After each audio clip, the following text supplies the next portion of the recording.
Welcome on in, guys. Tobin here with you, and thanks for checking out the channel. Hope you're doing fantastic out there, and appreciate you guys stopping by. Miami Heat getting set for a homestand 3 in the friendly confines of the Kaseya Center, where they have been really good lately. And definitely some opponents that the Miami Heat want to try and take advantage of. Now, I'm hard-pressed to say it's like a must, because every time it seems like I want that, they just let me down. They just let me down when it comes to something like that. And Erik Spoelstra was making this point today, talking about the road trip. He always gives like his road trip review. You know, like he's like a movie critic. It always feels like off of the road trip, Erik Spoelstra is very deep and philosophical on things. And he was talking about the idea of telling his team, if you can enjoy. He said some of these things last year about like, oh, you gotta do tough things, but you gotta enjoy. If you enjoy the tough things, so he's kind of getting in this philosophical mode today. But I think it was basically a message to his team, like they just had a very high stress level road trip, big time matchup against Orlando, a Hawks game that was very back and forth, and a Rockets team that obviously got very testy at the end, but. That's a really good team that they beat. And it almost was like a forewarning to keep that mentality, because though the opponents they're taking on may not have the better record, don't let up. Like, you still need to bring that every single night to have this ability to run off a big-time win streak. You can't cheat it.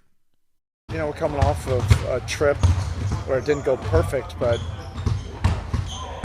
it's gratifying going through, the grind. I told the team, basically every minute of that road trip, there was a stress level and oftentimes a frustration level. And then to be able to collectively overcome that and find different ways, to win those 2 games, I think, can be a growth opportunity, for your team. This is a league that's very tough, and when you wrap your mind around that and you stop searching for easy, sometimes it will be, but you can do some cool things, when it's a grind. I think that interesting thing, like, it can be easy, but you can't hope that it's easy. And I really hope that Miami doesn't have a fat cat mentality these games of taking it. Like, they're taking on a Pelicans team, dude. 5 wins on the season. Incredibly banged up, yes. The Brandon Ingram drama, the Zion drama, which there's been a lot of, Miami chatter today from pundits, executives, Lil Willie, the sports guy, about Miami getting in the game for Zion Williamson. And we can get into that here in just a second. But all in all, a team where, it's can't take anything for granted with this back-to-back, but you've had a couple of days off. You're getting Jimmy Butler back, so you're hopeful that there's going to have some kind of a kick into overdrive for you as far as like a spark that Jimmy can bring to the table. I got to hope that after all these days, he's going to be pedal to the metal, especially if he is trying to impress somebody to trade for him, whatever the hell his mentality is right now. But one thing we do know is that it will not be with Scary Terry. He is suspended for a game. The punishments were handed down for the brouhaha in Houston. Amen Thompson got 2 games. Terry Rozier got 1 game.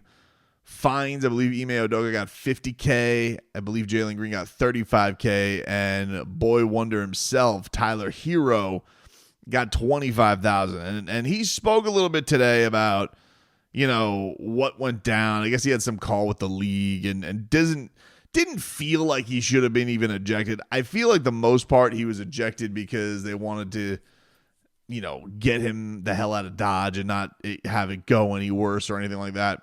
But I do agree, he didn't deserve to be ejected. He got thrown to the ground. And the interesting thing with Amen Thompson today, like, I'm listening to his press conference because he speaks to the media for the first time today. And he also was like, yeah, he didn't, really say anything hotly contested. I know that there's funny memes about him, like, looking over at Tyler when Tyler's celebrating, like he was plotting this to get into Tyler, and Tyler was in his space, and then all of a sudden, boom, we got the old hip toss to the ground and all hell breaks loose, and Scary Terry's doing Superman punch and giving the old punch to the jewels to Jalen Green, and show that he's a real one. He's about it, and still hilarious what Kevin Love is doing, making fun of all this. But Tyler Herro made this point today, which he's kind of getting roasted on the internet for, because now all of a sudden he's everybody's favorite villain. People are getting back on hating Tyler Herro, even though the dude is marching right towards becoming an all-star. There wasn't much talking, no talking at all, really. I think they lost control of their feelings when the game started to turn a little bit in our direction, and then obviously the ejection of Van Fleet. And you heard some words from their sideline towards the ref. They were definitely frustrated, but nothing towards me or towards anyone else on our team. Just to be clear, because at one point when you're kind of like getting pulled out of everything, you were kind of like holding your arm or shoulder. You didn't get that, did you? Was that just the way you were being restrained? Yeah. I got a little something right here, but I'm good. A little bruised, but I'm straight. It still seems absurd that you were thrown out. Has the league explained to you, was there a call yesterday from the league where they explained even why you were thrown out? No, they did like an investigation call, and I just told what happened. We'll see what happens. I hope I don't get suspended or anything. I don't even think I should have been thrown out the game, but we'll see what happens. What have you thought of Kevin Love's reaction to it on Instagram? I mean, it's 2025. The jokes are gonna fly. Like, it's gonna happen. I ain't too worried about it. You're in the future. One more day, 2024. Same. Jokes are gonna fly on Twitter, social media. I mean, I was laughing at it too. I mean, it's fun. You were laughing during it. I was laughing during it, exactly. Like I said, I had no hostility towards the Rockets or anything. They kind of just played out that way, and I like getting under people's skins anyways. That's what I do. The funny thing is, he mentions that's what I do, and it actually is interesting because I remember Tyler Herro really being a trash-talking irritant when he was a lot younger, and I don't honestly understand where that went, because I don't feel like he's a guy who does that anymore. I don't know if I don't know what that was, but I remember talking to him as a rookie, because I remember that being the book on him is Tyler Herro out of Kentucky, and in high school talked a lot of shit. Like that was a thing with Tyler Herro. Tyler Herro, that kid talks a lot of shit. And somewhere along the way, I feel like that's kind of gone away. I remember this one, I don't remember if it was an early regular season game or even it was a preseason game. I want to say it was against Orlando. For some reason, Michael Carter Williams is sticking in my head, that he was just he was hitting buckets and just giving him the business as a teenager. It's how I came up with the great lyrics to I Love Tyler Herro. It was has the best drip, talks the best shit, runs his mouth like Gary Payton. Because that was a thing that was known about him. And I remember him saying, I'm like, do you when you're on the court, I remember asking him, I said, when you're on the court as a player, you like to talk, but do you like to just talk yourself up, or do you like to trash others? And he goes, I like to trash others. That skill, you are not afraid to jaw with people on the court. Yeah. When did that start up? Like when did Tyler Herro become a guy who was not afraid to jaw on the court? Really my whole life. I mean, that's how I play. Do you like to trash others, or do you like to say how great you are? Trash others. And what? Now, obviously, this is going on 5-6 years ago now, whatever. But I was like, yeah, this is an interesting thing when he's like, yeah, he does like to get under people's skin. Like that was definitely the back on him. I don't feel like that's been there, but now that you have this incredible season that he's having, almost a revenge tour season for Tyler Herro, and potentially an all-star season, I wonder if that, comes back into the fold of like this guy is going to become not only an elite trash talker again or an irritant to other people, because listen, he could peacock after he's hitting you some buckets, right? I wonder if this is going to turn into him being one of the league's leading bad guys, because, a lot of people are trying to take victory laps. He's obviously taking them all in stride and trying to take jokes and whatnot. But I found that fun. I was like, oh, yeah, I mean, he did. He used to do that like as a rook. I remember Tyler Herro would get after it. And then, somewhere along the way, I don't feel like we've seen that as much. Maybe this reinvigorates that for Tyler Herro. We'll see. But yeah, Terry serving his game suspension. I'm sure whatever that game check is, the boys will pick it up and do right by Scary Terry.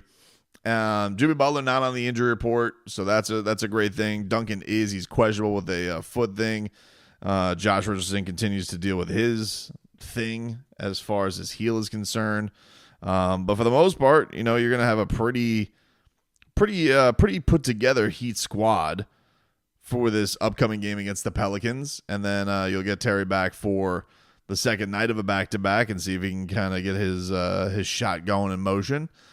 The other piece, just to mention this, because this is, we got a Pelicans game coming up, and so, there's been a lot of chatter about Zion Williamson and, landing spots for him.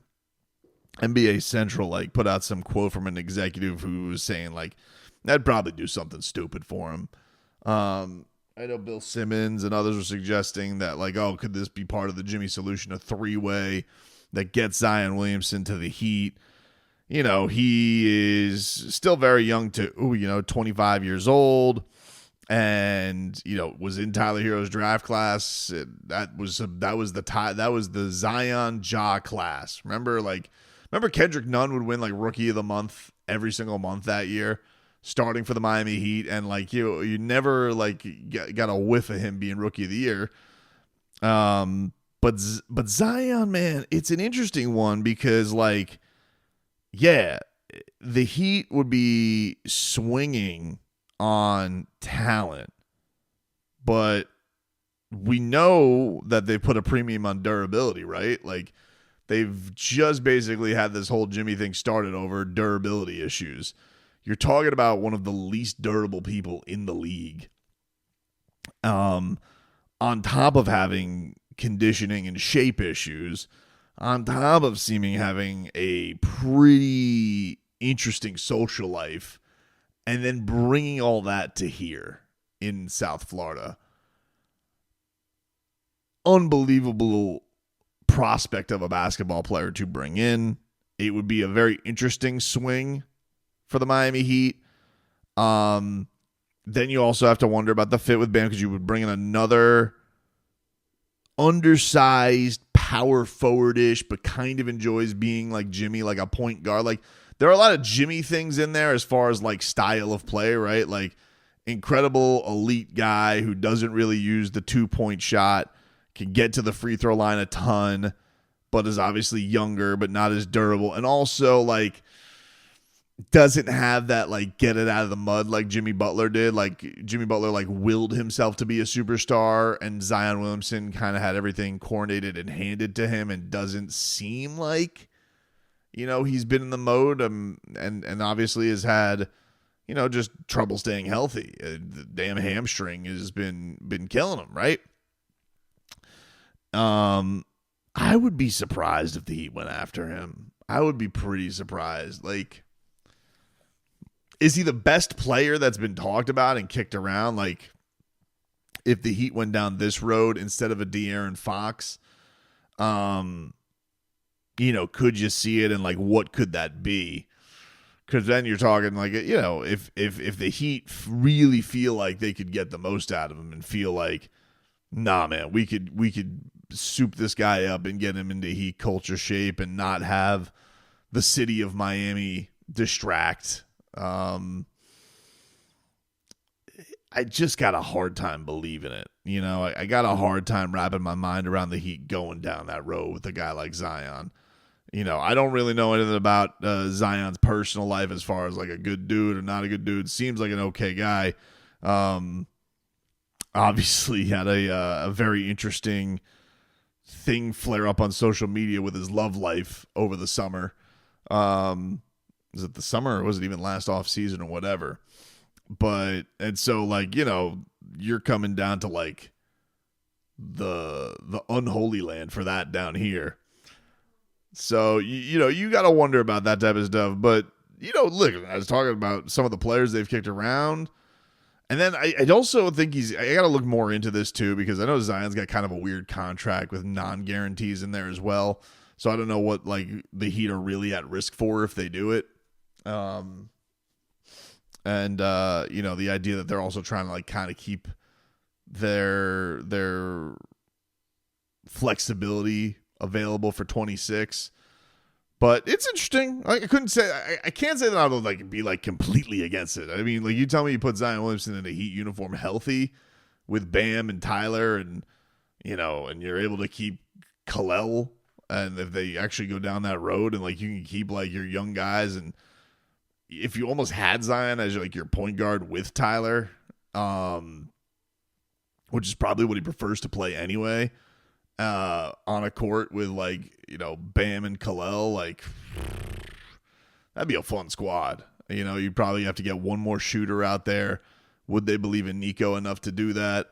And then you have to also figure out like what else is in the deal. But I'm intrigued. I'm intrigued by it. I don't know, then you also have to figure out what the the perfect fit is with Adebayo. But I think also the other thing with him that he doesn't have that, Jimmy, I don't think he's near the defender Jimmy is.